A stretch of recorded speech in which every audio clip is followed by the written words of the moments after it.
കേന്ദ്ര election commission കേരളത്തിലെ നിയമസഭാ തെരഞ്ഞെടുപ്പ് സംബന്ധിച്ച് രാഷ്ട്രീയ പാർട്ടി പ്രതിനിധികളുമായുള്ള ഒരു ചർച്ച നടത്തിയിരുന്നു. അതിൽ CPIM-നെ പ്രതിനിധീകരിച്ച് പാർട്ടി സംസ്ഥാന കമ്മിറ്റി അംഗവുമായ അഡ്വക്കേറ്റ് M. അനിൽകുമാറും ഞാനുമാണ് പങ്കെടുത്തത്. ആ യോഗത്തിൽ ഞങ്ങൾ ഉന്നയിച്ച കാര്യങ്ങളാണ് നിങ്ങളോട് പറയാനുള്ളത്. നിയമസഭാ തെരഞ്ഞെടുപ്പ് നീതിപൂർവമായും നിഷ്പക്ഷമായും നടത്തുമെന്ന് ഉറപ്പുവരുത്താൻ കേന്ദ്ര ഇലക്ഷൻ കമ്മീഷന് സാധിക്കണം. തീവ്ര വോട്ടർ പട്ടിക പരിഷ്കരണം, നീതിപൂർവമായി വോട്ടർ പട്ടിക തയ്യാറാക്കിയില്ല എന്ന ആക്ഷേപം വ്യാപകമായ രീതിയിൽ കേരളത്തിൽ ഉയർന്നു വന്നതാണ്. അത് നിയമസഭാ തെരഞ്ഞെടുപ്പിൻ്റെ പ്രവർത്തനങ്ങളിൽ ഉണ്ടാകാൻ പാടില്ല. SIR-ന് ശേഷം 2026 ഫെബ്രുവരി 21-ന് അന്തിമ പട്ടിക പ്രസിദ്ധീകരിച്ചു. ആ പട്ടിക പരിശോധിച്ചപ്പോൾ അർഹതപ്പെട്ട പലർക്കും വോട്ട് നിഷേധിക്കുകയും അനർഹരായ പലർക്കും വോട്ടർ പട്ടികയിൽ സ്ഥാനം ലഭിക്കുകയുമാണ് ഉണ്ടായത്. ഇത് സംബന്ധിച്ച് CPIM ചീഫ് ഇലക്ടറൽ ഓഫീസർ, ബന്ധപ്പെട്ട ജില്ലാ കലക്ടർമാർ, ഇലക്ടോറൽ രജിസ്ട്രേഷൻ ഓഫീസർമാർ എന്നിവർക്കെല്ലാം പരാതി നൽകിയിട്ടുണ്ടെങ്കിലും അത് ഗൗരവമായി പരിശോധിക്കുകയോ പരിഹരിക്കുകയോ ചെയ്തിട്ടില്ല. 2025 ഡിസംബറിലാണ് ഏറ്റവും ഒടുവിൽ കേരളത്തിൽ തെരഞ്ഞെടുപ്പ് നടന്നത്. അത് പ്രാദേശിക സർക്കാരിലേക്കുള്ള ജനപ്രതിനിധികളെ തിരഞ്ഞെടുക്കാനുള്ള തെരഞ്ഞെടുപ്പായിരുന്നു. 4 മാസം മുമ്പ് 2025 ഒക്ടോബറിൽ ആ തെരഞ്ഞെടുപ്പിന് വേണ്ട പട്ടിക സംസ്ഥാന ഇലക്ഷൻ കമ്മീഷൻ പ്രസിദ്ധീകരിക്കുകയുണ്ടായി. അതുപ്രകാരം 2.84 കോടി വോട്ടർമാർ കേരളത്തിലുണ്ട്. 2026 നിയമസഭാ തെരഞ്ഞെടുപ്പിന് വേണ്ടി കേന്ദ്ര സർക്കാരിൻ്റെ ചട്ടുകമായി മാറിയ ഇലക്ഷൻ കമ്മീഷൻ SIR വളഞ്ഞ വഴിയിലൂടെ പൗരത്വ രജിസ്റ്റർ തയ്യാറാക്കുന്നതിൻ്റെ ഭാഗമായി കൊണ്ടുവന്നു. അതിനെ വ്യാപകമായി BJP ഒഴികെയുള്ള എല്ലാ രാഷ്ട്രീയ കക്ഷികളും എതിർത്തതും പ്രതിഷേധിച്ചതുമാണ്. വിവിധ സംസ്ഥാനങ്ങളിൽ ലക്ഷക്കണക്കിന് വോട്ടർമാരുടെ പേരാണ് വോട്ടർ പട്ടിക SIR-ന്റെ പേരിൽ തയ്യാറാക്കുമ്പോൾ ഒഴിവാക്കിയത്.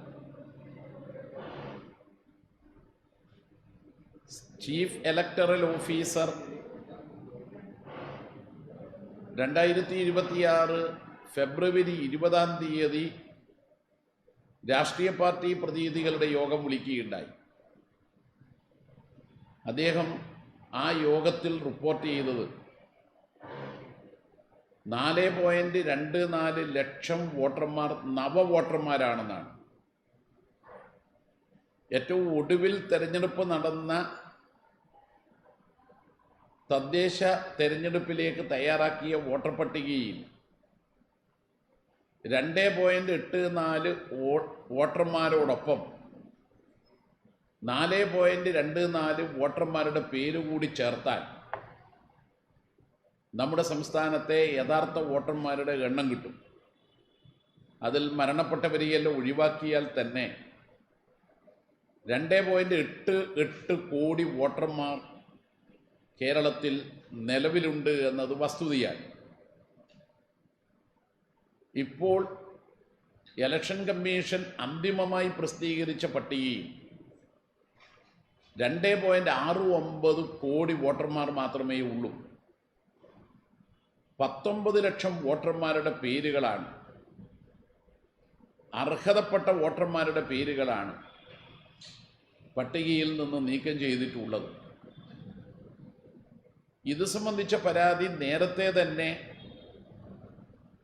ചീഫ് ഇലക്ടറൽ ഓഫീസറുടെ ശ്രദ്ധയിൽപ്പെടുത്തിയെങ്കിലും അതെന്തുകൊണ്ടാണ് സംഭവിച്ചത് എന്നത് രാഷ്ട്രീയ പാർട്ടി പ്രതിനിധികളുടെ യോഗത്തിൽ പോലും വ്യക്തമാക്കിയില്ല. ഞങ്ങളന്ന് ആവശ്യപ്പെട്ടത് 36.88 ലക്ഷം വോട്ടർമാർക്ക് ഹിയറിംഗിൽ ഹാജരാകാൻ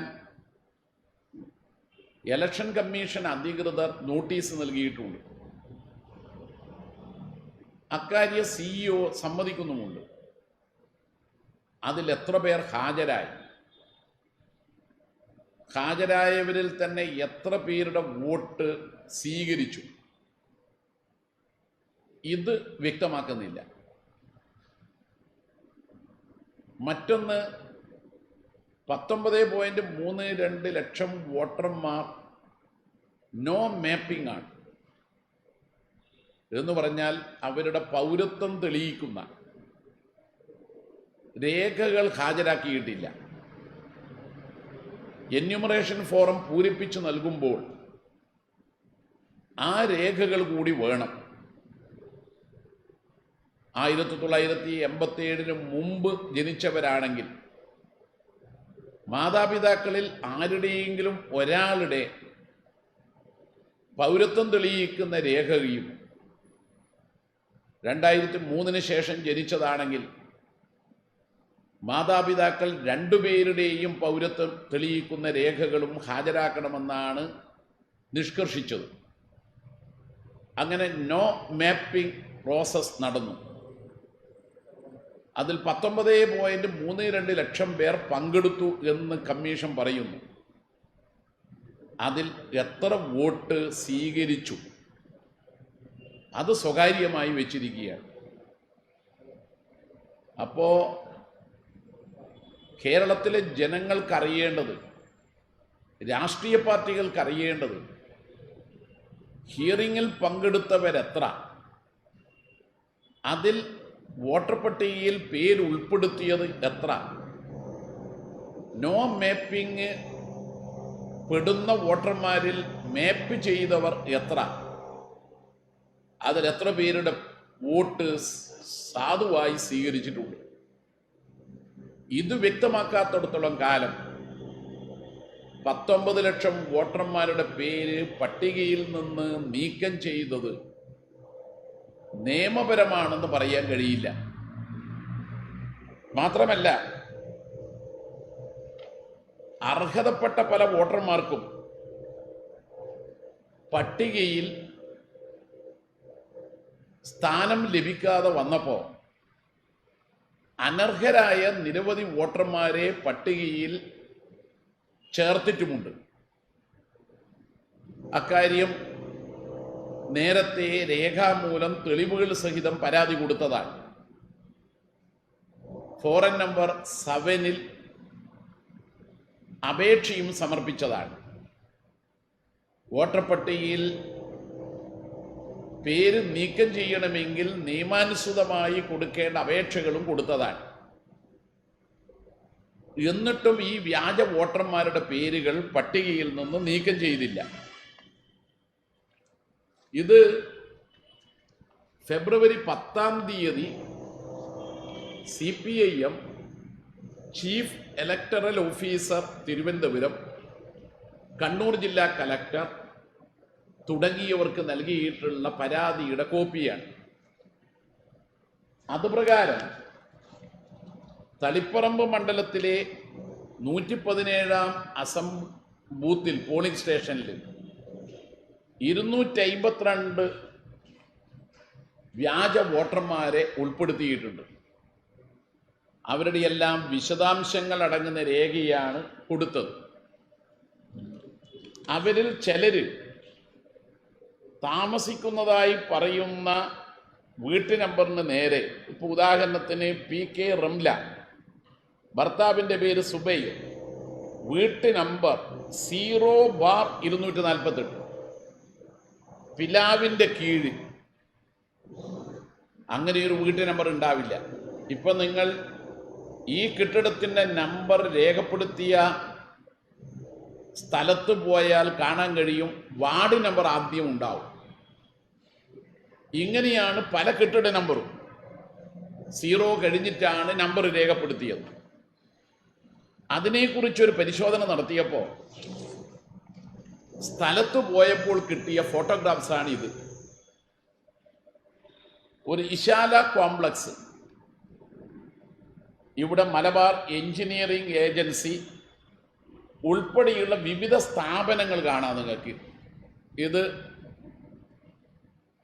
ഷോപ്പുകളാണ്. ഈ കെട്ടിടം സ്ഥിതി ചെയ്യുന്ന സ്ഥലത്താണ് പള്ളിക്ക് മുട്ടിയ സ്ഥലം കുട്ടൂക്കൻ ഹൗസ് എന്ന പേരിൽ ഒരു വീട്ടു നമ്പറിൽ 13 വോട്ട് ചേർത്തിരിക്കുന്നത്. ഇവിടെ നിങ്ങൾ ചിത്രത്തിൽ കാണാം, ഇതൊരു കമേഴ്സ്യൽ കോംപ്ലക്സിന് വേണ്ടി കെട്ടിടം പണിയുന്നതാണ്. ഇവിടെയാണ് കക്കോട്ടകത്ത് വളപ്പിൽ എന്ന പേരിൽ വാർഡ് നമ്പർ ഇല്ല, ഒരു നമ്പർ ചേർത്തിരിക്കുന്നു 1551. ആ വാർഡിൽ അങ്ങനെയൊരു നമ്പർ ഇല്ല, വീട്ടു നമ്പർ. 20ലധികം വോട്ടുണ്ട് അവിടെ.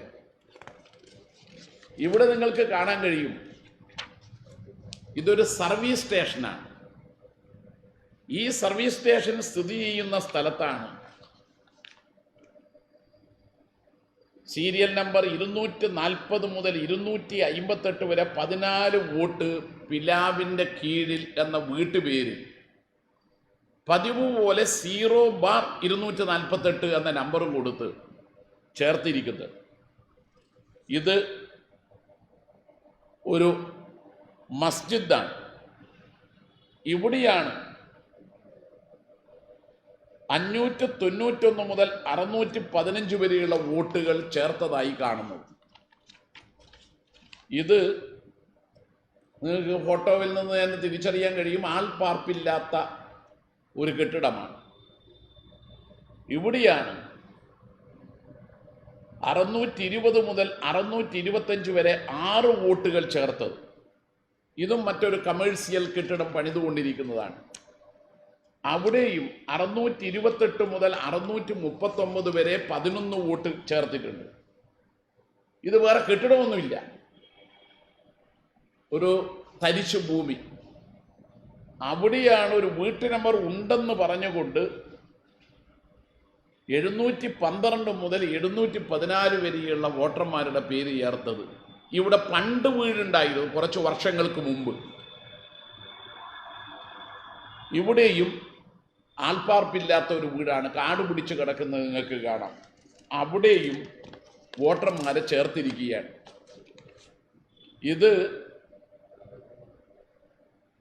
ഒരു സ്ഥാപനമാണ്, അവിടെയും വോട്ടർമാരെ ചേർത്തിരിക്കുകയാണ്, വീടല്ല. ഇതാണ് തളിപ്പറമ്പ് മണ്ഡലത്തിലെ 117 നമ്പർ പോളിംഗ് സ്റ്റേഷനിൽ സംഭവിച്ചതെങ്കിൽ നാദാപുരം മണ്ഡലത്തിൽ 252 നമ്പർ പോളിംഗ് സ്റ്റേഷനിൽ ആളുകൾ താമസമില്ല, അങ്ങനെയൊരു വീടില്ല, 50 വോട്ട് ചേർത്തിരിക്കുകയാണ്. കളമശ്ശേരിയിൽ 202 നമ്പർ പോളിംഗ് സ്റ്റേഷനിൽ സമാന രീതിയിൽ 32 വോട്ട് ഉൾപ്പെടുത്തിയിരിക്കുകയാണ്. ഇതെല്ലാം സംബന്ധിച്ച് തെളിവുകൾ സഹിതം ബന്ധപ്പെട്ട ഇലക്ഷൻ അധികൃതർക്ക് നൽകിയിട്ടും അതിന്മേൽ ഒരു പരിഹാരവും ഉണ്ടാക്കിയിട്ടില്ല. തീർച്ചയായും ഈ വോട്ടുകളെല്ലാം വ്യാജ വോട്ടർമാരാണ്. അത് പട്ടികയിൽ നിന്ന് നീക്കം ചെയ്യേണ്ടതുണ്ട്. ഇപ്പം ഞങ്ങൾ ആവശ്യപ്പെടുന്നത് പട്ടികയിൽ നിന്ന് അനർഹരായ വോട്ടർമാരുടെ പേര് നീക്കം ചെയ്യണം. ഒപ്പം അർഹതപ്പെട്ട വോട്ടർമാർക്ക് നിയമസഭാ തെരഞ്ഞെടുപ്പിൽ വോട്ട് ചെയ്യാനുള്ള അവസരവും ഉണ്ടാക്കണം. ഇത് വോട്ടർ പട്ടികയിലെ സ്ക്രീൻഷോട്ട് എടുത്തതാണ്. ഇതുപ്രകാരം ഒരു കെ അസൈന, ഇത് തളിപ്പറമ്പ് മണ്ഡലത്തിലാണ്, അദ്ദേഹത്തിന് 94-ാം പോളിംഗ് സ്റ്റേഷനിൽ 451-ാം നമ്പർ വോട്ടുണ്ട്. അദ്ദേഹത്തിന് തന്നെ 11-ാം നമ്പർ പോളിംഗ് സ്റ്റേഷനിൽ 730-ാം നമ്പർ വോട്ടുമുണ്ട്. ഇതൊക്കെ അവിടെ ചൂണ്ടിക്കാണിച്ചിട്ടും പരിഹരിക്കുന്നില്ല. അപ്പോൾ അർഹതപ്പെട്ട യഥാർത്ഥ വോട്ടർമാരുടെ പേര് പട്ടികയിൽ നിന്ന് നീക്കം ചെയ്തതും അനർഹരായ ആളുകളെ വോട്ടർ പട്ടികയിൽ കൂട്ടിച്ചേർത്തതും ഗൗരവമായ രീതിയിൽ അന്വേഷണം നടത്തി നീതിപൂർവമായി നിയമാനുസൃതമായി വോട്ടർ പട്ടിക തയ്യാറാക്കണം. SIRന്റെ മറവിൽ അർഹതപ്പെട്ട വോട്ടർമാർക്ക് വോട്ട് നിഷേധിച്ചുകൂടാ. ബീഹാറിൽ ന്യൂനപക്ഷ വിഭാഗത്തിൽപ്പെട്ടവരും സ്ത്രീകളും ദളിത് വിഭാഗത്തിൽപ്പെട്ടവരുമാണ് വോട്ടർ പട്ടികയിൽ നിന്ന് നീക്കം ചെയ്ത 65 ലക്ഷം പേർ. സമാന രീതിയിൽ മറ്റു ചില സംസ്ഥാനങ്ങളിലും അനുഭവങ്ങൾ ഉണ്ടായി എന്നാണ് റിപ്പോർട്ട്. അത്തരമൊരു സ്ഥിതി കേരളത്തിൽ ഉണ്ടാകാൻ പാടില്ല. തെരഞ്ഞെടുപ്പ് നീതിപൂർവമായി കേന്ദ്ര ഇലക്ഷൻ കമ്മീഷൻ നടത്തണം. ഇക്കാര്യമാണ് ഇന്നത്തെ യോഗത്തിൽ ഞങ്ങൾ ചൂണ്ടിക്കാണിച്ചത്.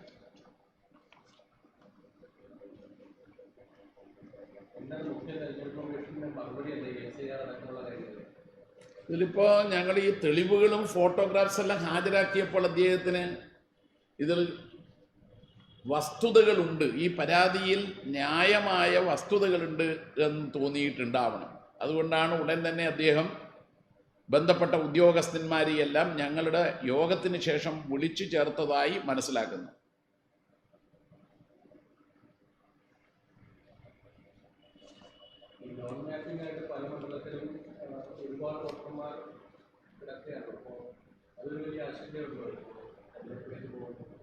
തീർച്ചയായും നോ മാപ്പിംഗ് എന്ന് പറഞ്ഞുകൊണ്ട് പൗരത്വ രേഖ ഹാജരാക്കാൻ പറയാൻ നിയമപരമായി ഇലക്ഷൻ കമ്മീഷൻ അധികാരമില്ല. ജനപ്രാതിനിധ്യ നിയമത്തിലോ അതിൻ്റെ ചട്ടത്തിലോ പൗരത്വം പരിശോധിക്കാനുള്ള അവകാശം അവർക്കില്ല.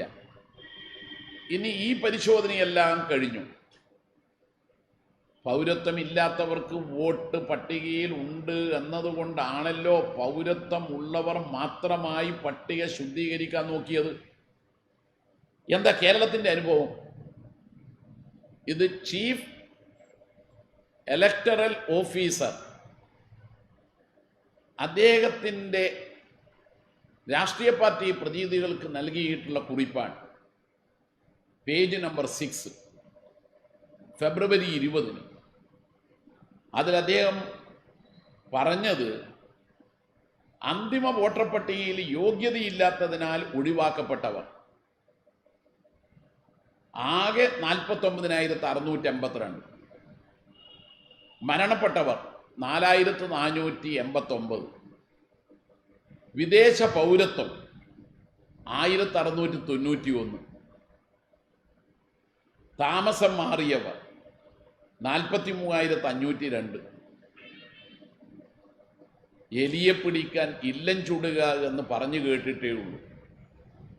വിദേശ പൗരത്വം ഉള്ളവർ വോട്ടർ പട്ടികയിലുണ്ട് എന്നും പറഞ്ഞ് ശുദ്ധീകരിക്കാൻ വേണ്ടി നടത്തിയ SIR ലക്ഷക്കണക്കിന് വോട്ടർമാരുടെ വോട്ടവകാശം നിഷേധിക്കാനാണ് എന്നത് തർക്കമറ്റ കാര്യമല്ലേ? ആകെ 1,691. അത് പാസ്പോർട്ട് അതുപോലെ തന്നെ വിസ എന്നിവ നോക്കിയിട്ട് എടുക്കാവുന്ന കാര്യമല്ലേ? പാസ്പോർട്ട് ഓഫീസിൽ പോയാൽ അതിൻ്റെ രേഖ നോക്കിയാൽ തന്നെ ഇത് കണ്ടെത്താൻ കഴിയില്ലേ? ആരെങ്കിലും കേരളത്തിൽ താമസിക്കുന്നവർക്ക്, നേരത്തെ ഇന്ത്യൻ പൗരത്വമുള്ളവർ, ദീർഘകാലം വിദേശത്ത് ജോലി ചെയ്തവർ, ആരെങ്കിലും വിദേശത്ത് ജോലി ചെയ്യുന്നുണ്ടോ, അവർക്ക് പൗരത്വമുണ്ടോ? ആകെ ഇലക്ഷൻ കമ്മീഷൻ തന്നെ അവരുടെ രേഖയിൽ പറയുന്ന 1,691. എന്തിനാണ് ഈ 19 ലക്ഷത്തെ പട്ടികയിൽ നിന്ന് വെട്ടിമാറ്റിയത്? ഞങ്ങൾ നേരത്തെ പറഞ്ഞത് ശരിയാണെന്നാണ് ഈ കണക്കുകളൊക്കെ വ്യക്തമാക്കുന്നത്. ഞങ്ങൾ പറഞ്ഞത് SIR പൗരത്വ രജിസ്റ്റർ തയ്യാറാക്കാൻ വളഞ്ഞ വഴിയിലൂടെ കൊണ്ടുവന്ന ഒരു ഉപായം മാത്രമാണ്. അത് കേന്ദ്ര സർക്കാരിൻ്റെ നീക്കമാണ്. അതുകൊണ്ടാണ് കേരളത്തിൽ പൗരത്വ രജിസ്റ്റർ തയ്യാറാക്കില്ലെന്നും NPR നാഷണൽ പോപ്പുലേഷൻ രജിസ്റ്റർ തയ്യാറാക്കില്ലെന്നും എന്നാൽ ജാതി സെൻസസ് നടത്തുമെന്നും ഒപ്പം കേരളത്തിലുള്ള എല്ലാവർക്കും നേറ്റിവിറ്റി സർട്ടിഫിക്കറ്റ് നൽകുമെന്നും വ്യക്തമാക്കിയത്. അതിനൊരു നിയമവും കൊണ്ടുവന്നു.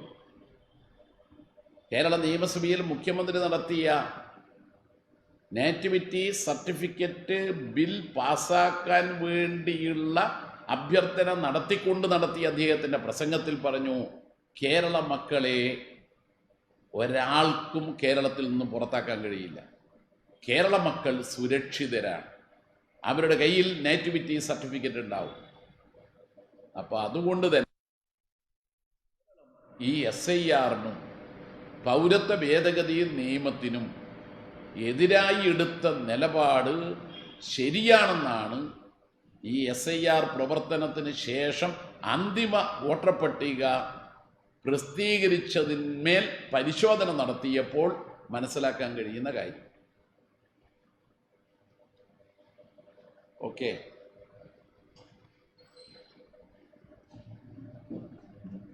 ഇപ്പോൾ കാണാം.